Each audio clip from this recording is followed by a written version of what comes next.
Today, we're sitting down with John Long, founder and former CEO and co-chairman of the Avionté board, to talk about Avionté's incredible 20-year journey from startup to industry leader. So, John, let's start at the beginning. And maybe I should just ask you, what were you thinking? After all, in 2005, there were major players in the market, like Bullhorn, Bond, and others. I think somebody actually told you were crazy to start another software firm. What was it that you saw? What was the gap that made you believe there was room for one more staffing platform? Right. Yeah, I'm not sure if it's as much as a gap and a little bit more of maybe we're just dumb. Like one of those periods where you just are, this is what we knew, what we wanted to do. We loved our customers. All four of us were over at a company called TempWorks and doing really well. We were rocking it. And then we thought we could do it better and more focused on our customers. We loved the space. We had built great relationships. And I think we just thought we could do it better and in our control. And so there's a lot of times when looking back on it now, we were pretty crazy. I don't know if you've heard the story or not, but our investment dollars were $1,900 a month for 6 months for four guys. So that So was 43 grand or whatever is the total amount of our investment that we had scraped together to start a staffing software company. That's fat but crazy, right? I mean, it's not enough. But we love this industry. We knew the industry very well, and it was something that we just wanted to give it a shot. Wow, wow.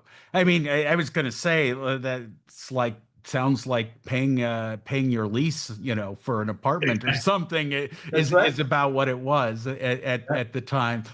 So, so four people came together. You're each pooling a little money. You're starting to write some code. When did you land your first major customer, and why did they choose you over the competition? Yeah, totally it was relationship. So the little known fact is the first actual contract was a company called Lifestyle Staffing in Madison, Wisconsin. This was a former and still is TempWorks customer, as far as I know, anyway. A guy named John Repsick, and great guy. I'd spent a lot of time with him over at TempWorks, and he was pretty innovative. He wanted more from a software, and so when I brought up the idea of starting this company, he was pretty excited about it. And so we had an agreement that every quarter, because we just started off, he would pay me, I think it was $3,250 every quarter for showing him progress. And so every quarter, I would hop in my little Nissan Altima and drive down to Madison, Wisconsin. I was way too uh, we had no money, so there was no notion of flying down or anything else like that. And I would drive down there and I'd meet up with them. I'd show them the progress that we'd make, and then at the end, I'd get a check. Now, kind of the fun thing about it, two little anecdotes. The first one was he didn't always show up, and there was often times when he would not be at the office at the appointed time, and but I had no choice. We needed the money, so I would literally just sit in his office for hours, literally hours, and the reception would come out and say like, he's really sorry, he just can't come in today. Apologize, but head out. And I was like, no, that's okay. I'll just stay right here. This is before. Like I said, because we had no choice, right? And so I would stay, and then I would show off all the progress we would make, and then I'd be waiting for the check, and he would be like, "Oh, okay, I'll mail that check to you," and I'd be like, "No, like I'll just wait here.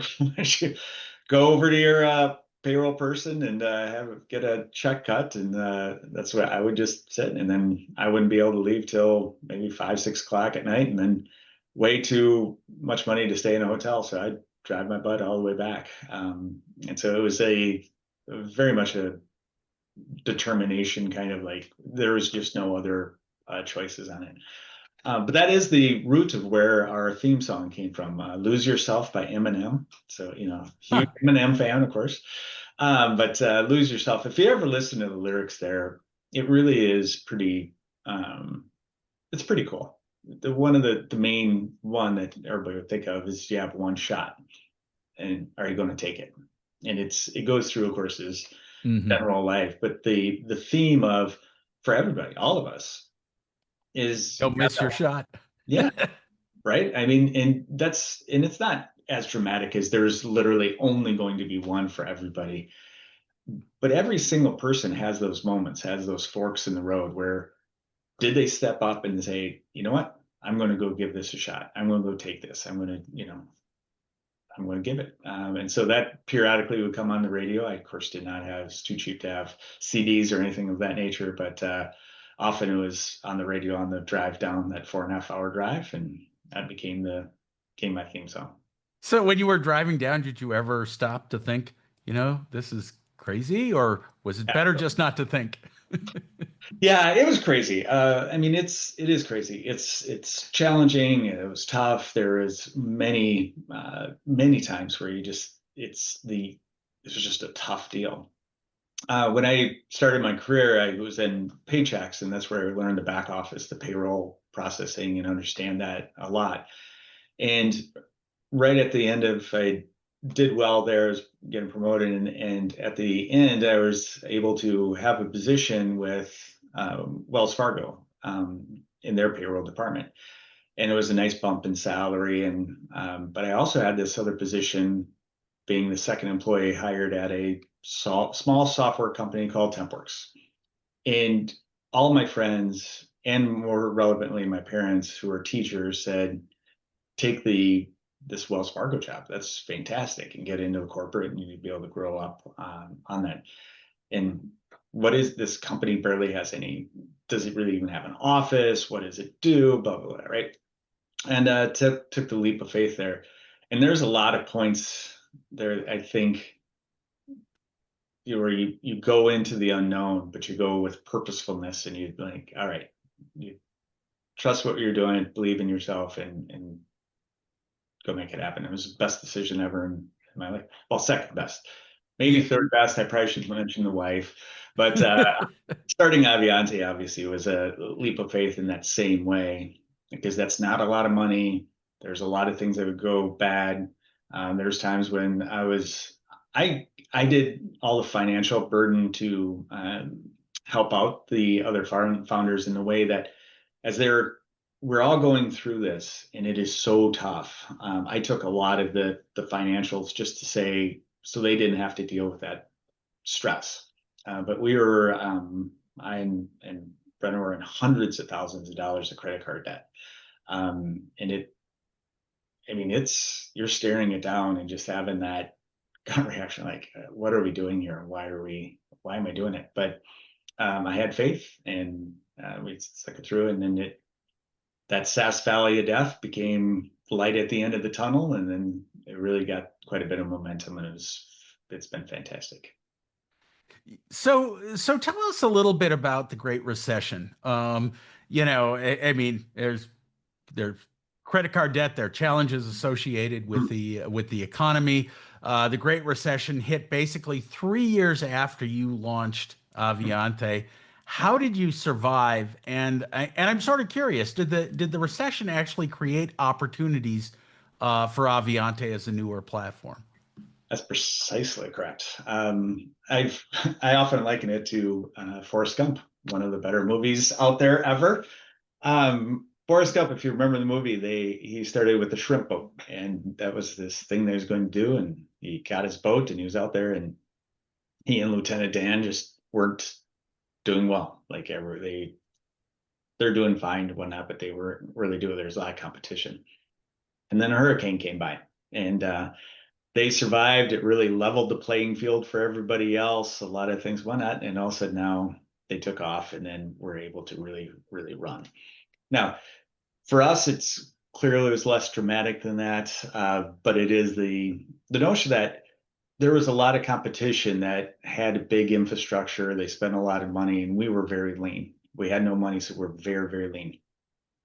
we were focused in on the customers so hard. Like that was the thing. We didn't lose our first customer. I don't remember what the time frame is, but I think it was like 6, 7 years before we even lost a first customer. Like it's just that manic approach to the customer.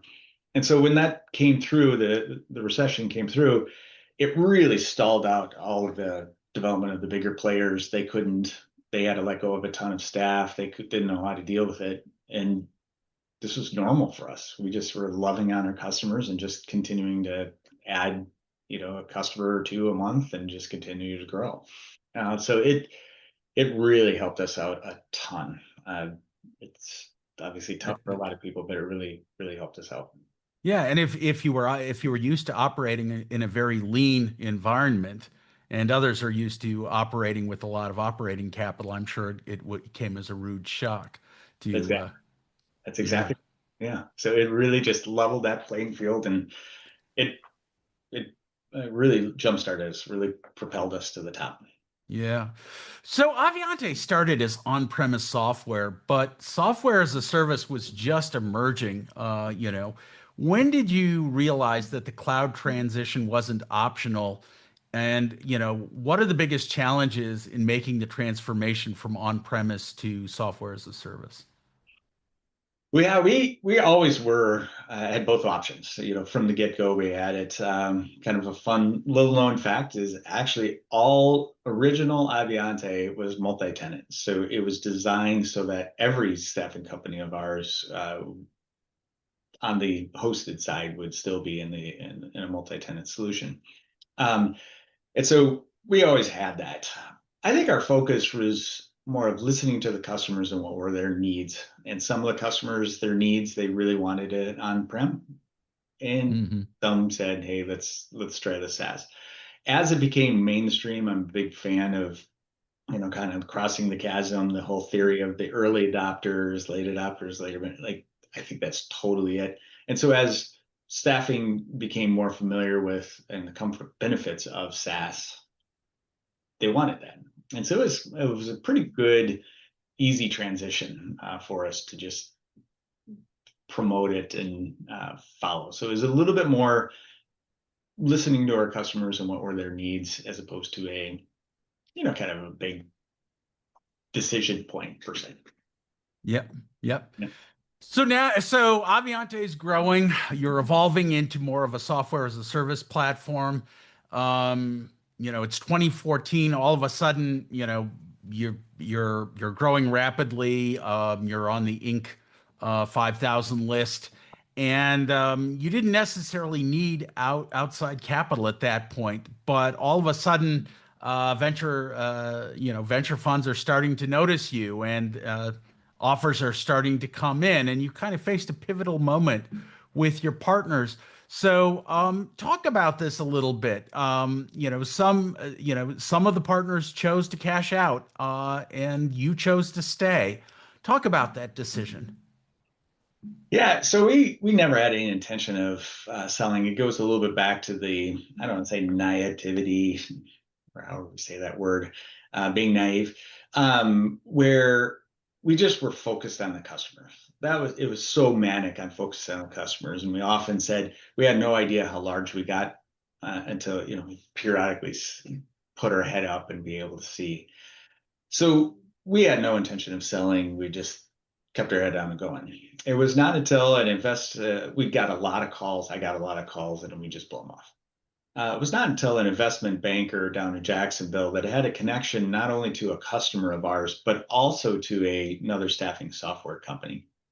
And she had called and said, "Hey, I've got this connection, and I was introduced to her by the customer. I always take those calls." So I said, "All right, let's take the call." Took it. Brendan and I decided to fly down to Jacksonville to spend time with this banker, and kind of got to know her, got to understand a little bit of the process, and she came up with a number that she thought Aviante would sell for. And so I brought that back to the partners, and it's one of those things where I'm very respectful of people, and it just when you can just sign your name and have financial security, it's really hard to stare that down. And I respect the three of them making the choice that they did.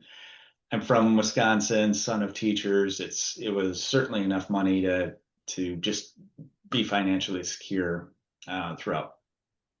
But it just to me, I was like, I don't know, it just doesn't feel well. And kind of a fun little anecdote. I don't know if you've heard this, Chris, but this banker said, "Well, John, can you build us a deck?" And I was like, "Yeah."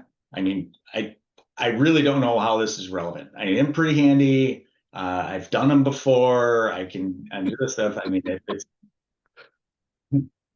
where do you want me to build this deck? Do you, 2x6 base? What do you want to have this? Like, I was totally thrown on that. And she just looked at me. It was like, PowerPoint? And I'm like, ah, sorry about that. Yep, got it. And so, yeah, it was an interesting process. And so we started doing the process. We got a ton of interest, did a lot of the dog and pony shows. I was attracted to Serent. It's just kind of a fun, I don't know, maybe a jaded story, but I met one of their investment people at uh, local uh, a local restaurant chain, and met outside, had the beer, just spent time talking to this guy's name is John Cheek, and just spent time understanding who he was and why he was. But I had a fundamental question for him and said, "All right, why you are here, and if you promising all of the stuff that you would be coming to help us out, run the company, and do the stuff, how much are you going to charge us to do that?" And he kind of looked at me quizzically, and he's like, "Yeah, no, that's just part of the deal." Um, and that was one of the tipping points for me when I understood that Serent was actually all in on trying to help provide the talent and provide what we needed to do to grow as part of their investment. Whereas so many of the other ones were, they would charge extra dollars, they had fees on top of it. They would be, yes, we're going to send this person, we're going to pay them, several hundred thousand a year and blah, blah, blah. And so that was kind of the tipping point for me of Serent. They believed in their values. That was important to me. I love this company. I love the customers. And so I wanted to feel that connection, that determination, that purposefulness of values. And so Hmm. chose them. They came back with the number that the banker had actually thought of, which was kind of fun. And so then we presented it to the other partners. And I remember at the morning of closing, and I won't use the exact term, but I told them, I'm like, "Fellas, you're effing crazy. Like, you're crazy to do this." But I'm respectful of everybody in different positions, and so certainly went along with it. But my viewpoint was, if there is so many people as smart as the Serent folks that want to invest in this company, where on earth are we going to come up with a better investment? And why would you want to continue to bet on ourselves? And so let them do it. But for me, I love the company. I love the space. The team was fantastic. It just, these are lifelong friends. We just didn't want to leave. And so we stayed in. So, I mean, ultimately, it was the compatibility of your values with Serent that made that relationship possible, and For it sure. was your allegiance to your customers and to, Avionté associates, the Avionté team, that kept you with Avionté and continuing to build. Because I was going to say, it is not easy staying with a company and growing. I mean, it's fun to start up a new company. Um, but once you reach a certain size, it takes hard work. Sure. It's kind of like Aviante, like a human being, will go through adolescence and then adulthood, and there definitely are challenging times. But you decided to stay. Very interesting. Yeah. So, talk a little bit. What became possible because Serent was now in the stable.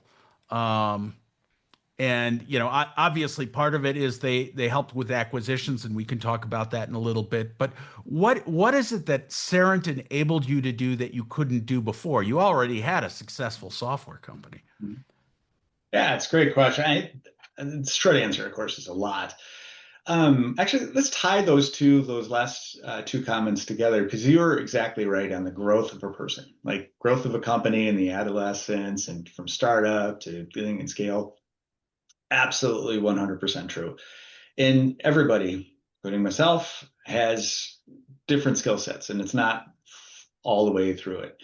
And where I feel my skill sets were more of the small and mid-sized companies. And so what a great example of what Serent allows is the ability to hire somebody like yourself. Um, I would not have been able to, at the time and how we were growing, been able to been on the radar for a Rishabh or yourself. And without that financial backing, without the seriousness, the ability of where we're going, purposefulness of how we're going, the ability to scale, that wouldn't have been possible. We would have been we would have slowed on the growth. We would have had a lot of fun. We would have been good, but we would not have been able to accelerate like we did. So I think the first part is Saren allowed us to attract talent like yourself. We just couldn't do it. Second part is I I didn't really understand how important the software was to the customer. Like I knew it and I was passionate about it, but especially like partnerships, the ability of everything that the company does, the staffing company does, should be going through the system. And I really didn't understand how big that part was. Like it touches everything. And I think Saren did a really nice job on like, hey, how do we make it better and more impactful for the customers? Kevin Frick, our chairman, his big thing is delight the customer. How do we delight the customer and just really focus on that? I think the third part is from a technology perspective, having them have visibility of what other software and technology companies had done and are doing to be able to open my eyes a little bit more about what is possible. Like, how do you really streamline it, scale it, not just for revenue sake, but this is again how to provide a better experience for the customer, and that's what drives me and always had in the team. And I think they did a nice job there as well. Yeah. So with the with Saren coming on board, uh, Avionté was able to make a number of important strategic acquisitions. Compass working in simple VMS, and you also had the opportunity to build out an API infrastructure to enable partnership programs and third-party integrations. Um, what do you feel are some of the most important aspects of the acquisition and the API? What do you think has really moved the needle for Avionté customers? Yeah, I think it's been critical. And there was a lot of acquisitions. It's another area that with Serent we were able to do. Left to my own devices, there would not have been any M&A strategy at all, whether it's for the current providers or the enhancements to the technology. And so Serent really helped us out on that. Each of those three that you mentioned Compass working in simple VMS, had different viewpoints or different benefits to it. Compass really brought us a front end that was better for the rest of the world. We were focused on clerical light industrial. Our system wasn't overly web based. It didn't have a good flow to help out on professional and IT. And so that really helped, it was a great software that helped us elevate that side of the business. Working brought in the mobile strategy, which I had not done. To me, it was, I was comfortable with a responsive design app or website, and they really came back with it. No, there's a whole world here that we can do better. And of course, Simple VMS is amazing, amazing software that really bridges the gaps between what an employer's perspective is and to the staffing industry. And it's something that really enhances that side of our offering. Yeah, yeah. And then of course, some would say, well, why not just build with APIs? And I should say that from 2015 on, I think Avionté now has over 100, I think 105, 106 software integrations, and we're adding 20 or 30 every year. Um, you know, uh, this ecosystem as well has really been an important part of the outgrowth of Avionté. It really has. And I had no idea when we started this. That is the benefit of getting people, Scott Paschal, the whole team integration, the development team to build out this strong API, creating that marketplace. It's fantastic. It truly benefits the customers. Like being able to have all of their data work between the different sources, that's a game changer for staffing Yeah. industry, the staffing industry. So let's talk a little bit about, I describe it as the modern era, the last 5 years. In 2020, it was a tough year. COVID pandemic was underway. In April of 2020, it was a kind of a scary time for the staffing industry. Suddenly, we saw employment plunging dramatically.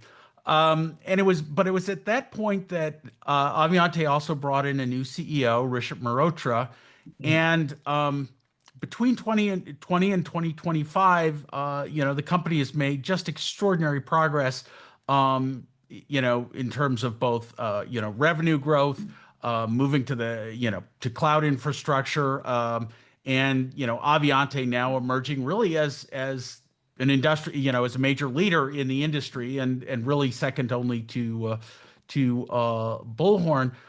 Talk a little bit about Rishabh's legacy, and why he was so important for Avionté and its evolution. Yeah, for sure. And just a little minor point. We're second to Bullhorn only in size. In terms of quality and important, of course, we're number one. So, second only in size to them. I'm kidding. So, yes, 2020 was brutal, right? It was very, very tough for the country. So many people were affected dramatically in COVID. Um, I had stepped down by then, so I wasn't sitting in the chair, but I was on the board and still am on the board. And I did a lot of, for me, I wasn't as scared. I knew this industry would be the first one to come back. I knew that the effects, these months long effects, were temporary at best. And so when the board was, I remember one of our board members was saying, "Hey, let's, instead of talking about like fat that we can trim, I mean, we need to be cutting limbs off. Which limbs do we want off?" And I was like, I just don't believe it, folks. I don't believe it. And so I started a thing I called Avionté Raw. So Real Analytics Weekly. And I went in to pool all of our customers, all of the assignments, the data that was being done, the payroll averages, everything. And I would make very low level graphs. Chris, your background, this is stuff you were doing probably in like third grade. You would have been very disappointed in my production of what I was calculating, but it was very crystal on what was actually happening because we could pull. I did same source sales, so it had to be people with us longer than the year going through it. I didn't add in any new customers that were going live or anything like that. So it was a very consistent baseline. And I really measured, and it's a lot of assignments, new people applying, how many hours did they work, was the pay rate, was bill rate, whatnot. And these graphs show just the plummeting off of a cliff, of course. But I would do it every week, and it was not that long before it absolutely started to level off.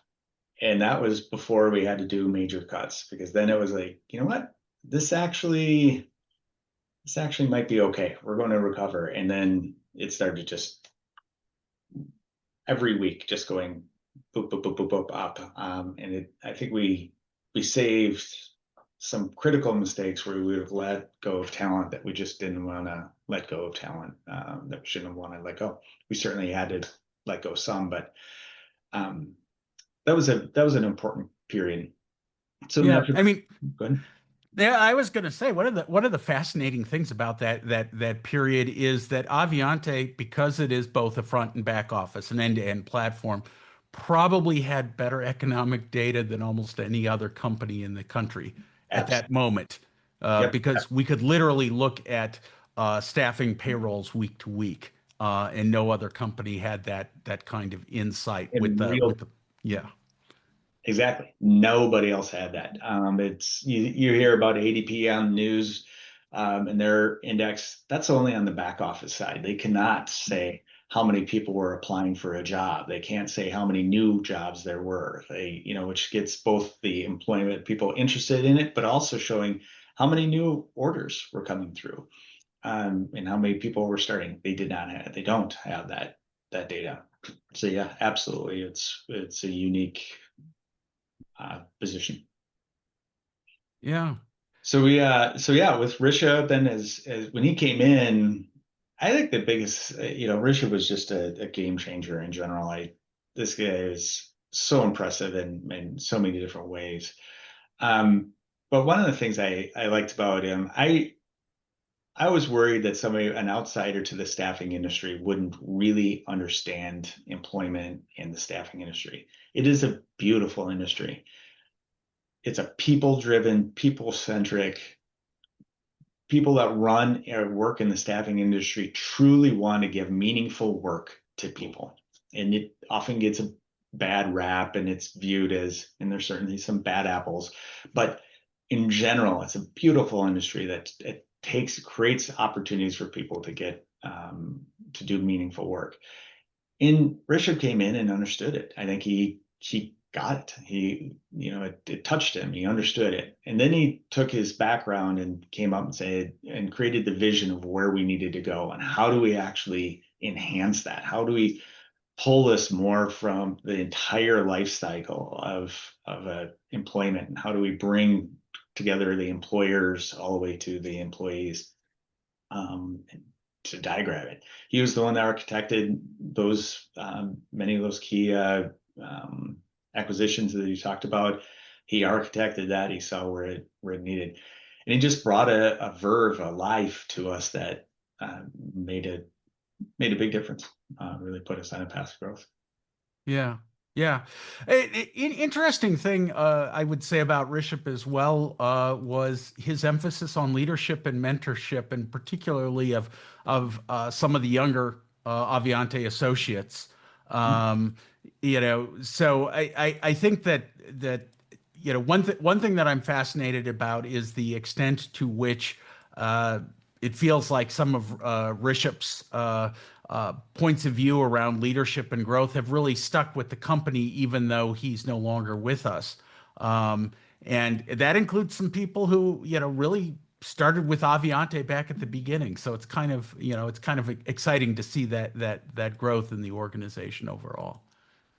For sure. Yeah, he touched so many lives. And when you get close to somebody as great as he is, it does have a positive effect on everybody. It's the rising tide lifts all boats mentality. Just he makes people around him, better.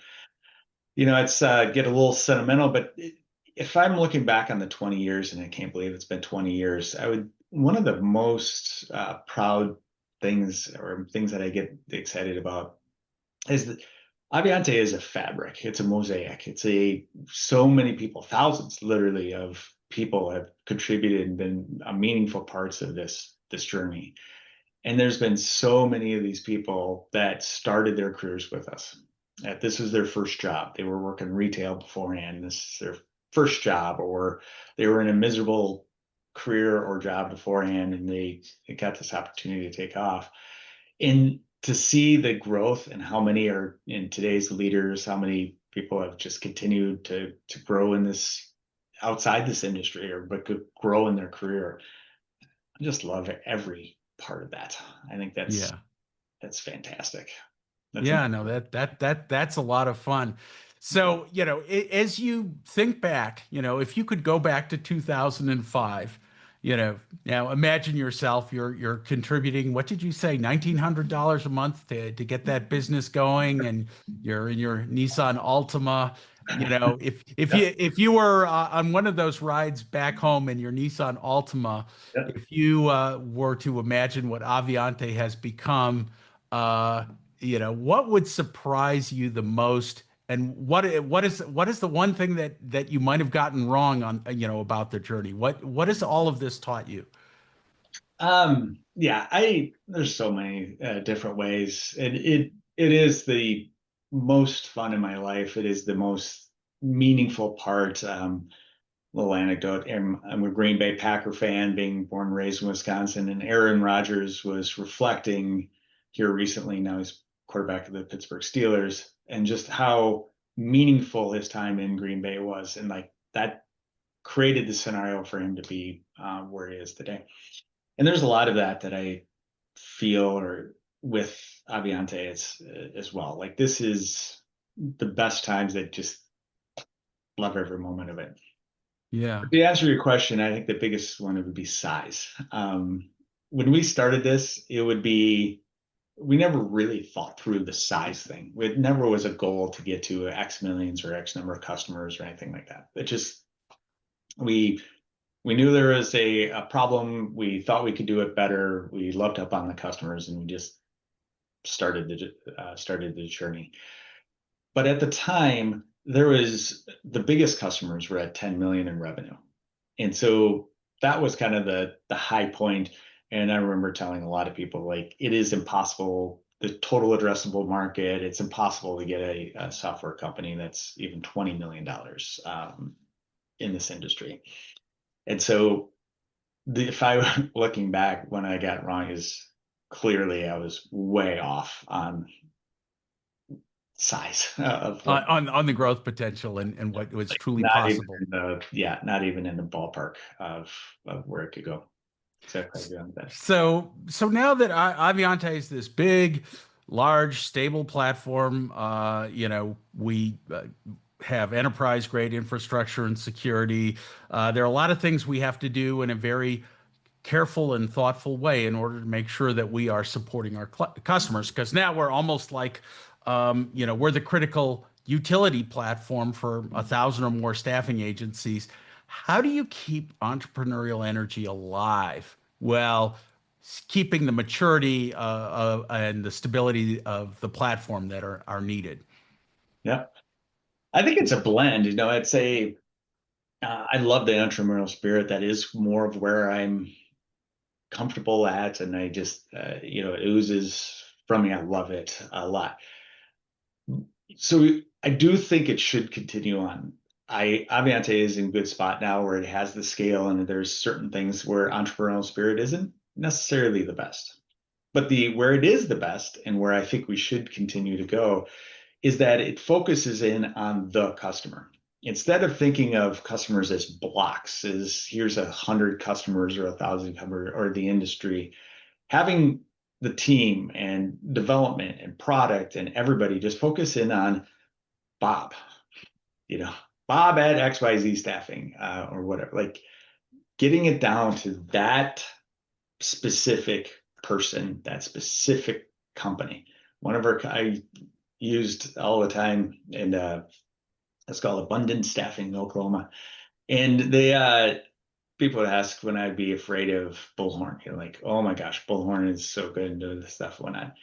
And this guy at Abundant, he was fantastic, but he would literally snort Fireball. So legit, it was amazing to watch. Like you can't watch and not have your eyes start watering kind of scenario. Hilarious guy, fantastic. But I always was like, I'm not worried about Bullhorn because I know I am so connected to that guy and that person. I did not snort Fireball. Drink Fireball, don't snort Fireball. But I'm so connected to that person that there was no way that Bullhorn could actually come in on that. And I think, so to answer your question on that entrepreneurial spirit, it's that focusing so hard on that individual customer and what are our products doing for their needs, and not like telling them here's everything you need, but listening, what are pain that they're in, and really doing it. I think Yeah. a subtle one as well is it's kind of the upside down triangle, and I know Rishabh believed in this as well, where it's your best innovations actually come from the people that are dealing straight with the customer. And so the CEO, I like to think, is that the least important person. They're there to support the managers who are there to support the staff, and the staff is there to support the customers, and the customers is the top of the triangle. That's the most important. And if we can continue to have everybody, Rishabh always said everybody's a player on the field, right? Everybody's on the field. Having everybody sit back and like, I see a problem, I see a need, be loud, push for it. That's where the innovation can really happen. Wow, very nice. So, what's the energy inside Aviante like right now as you mark this milestone? Yeah, I think it's great. At least I know from my perspective it is. Obviously, we had that tragic event in August, and it just is like it just really shook all of us.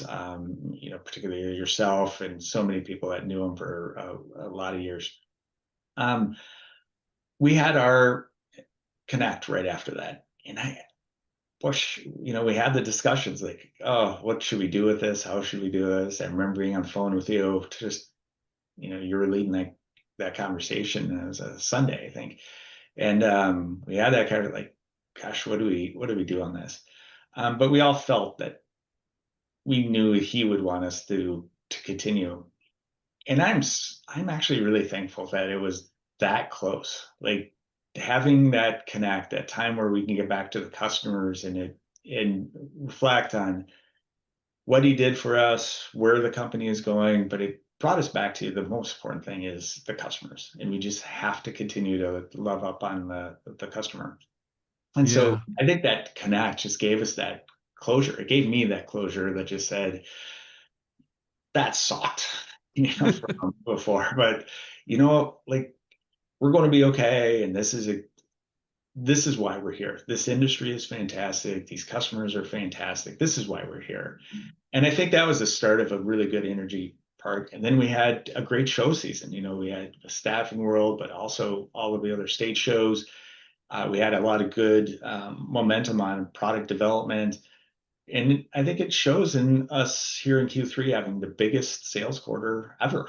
yeah, There's a ton of momentum and ton of people going like, you know what, we're getting back to the basics. We knew we're still following what Rishabh wanted us to do, but there's a ton of little things that we could just do. And I think that goes back to what I was talking about, the entrepreneurial spirit, where empowering our staff to say, hey, what problems are our customers facing right now? And let's just deal with it. Let's go do that. And so I think that's pretty invigorating. yeah. So, final question. All right. And now I want you to be prophet and prognosticator. Those are big words. Staffing industry Yeah. changed a lot over the last 20 years, and it's going to change even more. We have artificial intelligence coming in, new age of automation. Jobs are changing and evolving. Um, what are you excited about over the next 20 years for staffing? What do you look forward to? That's a big question for sure. So the staffing industry in general will continue. You're so right. It certainly has changed a ton over the last 20 years, and it'd be really naive to believe it won't change a lot over the next 20 years. You've talked a lot. You've done a ton of research on the dynamics of employment, of the employment in general, aging population, the population where we've had several discussions on your viewpoints, your correct viewpoints of where that's going. So it's going to change the staffing industry. I think though at the core it's still a people business, and I think that's still going to trump because at the end of the day, people want to work with people they like. They need it. People need meaningful work. Um, we're not going to be in a situation where that's not true. So I feel like it'll change, especially around the edges and what job things are in. If I had to come up with one where I think we'll see more traction is going to be the fractional side of the C-suite. Mhm. A lot of right now, you don't see too many fractional C-suite people, especially like CFO, CMO. But I think that's going to be prevalent. I think that will really see a boost. But I think it's the beauty of it is the staffing industry is that it will just adapt. So I don't have great answers for you, but I think it will be adapt, and I'm excited for it to lead the change. Yeah, I mean, the one thing I've learned about is never count the staffing industry out. Right. The agility and the adaptability of this industry is truly astounding. And I Yep. have to say that at the end of the day, we are defined by our relationships, and that is definitely true about staffing. It's true about Aviante. Yep. So, John, thank you so much for sitting down and doing this interview. This has been really fun, and thank you for sharing your insights and. Thank you for founding Aviante. It's been a lot of fun. It's been a lot of fun. It's truly been an honor. It's truly been a blessing to see the difference that Aviante became a Cheers, and it's something that goes on that I still makes me smile.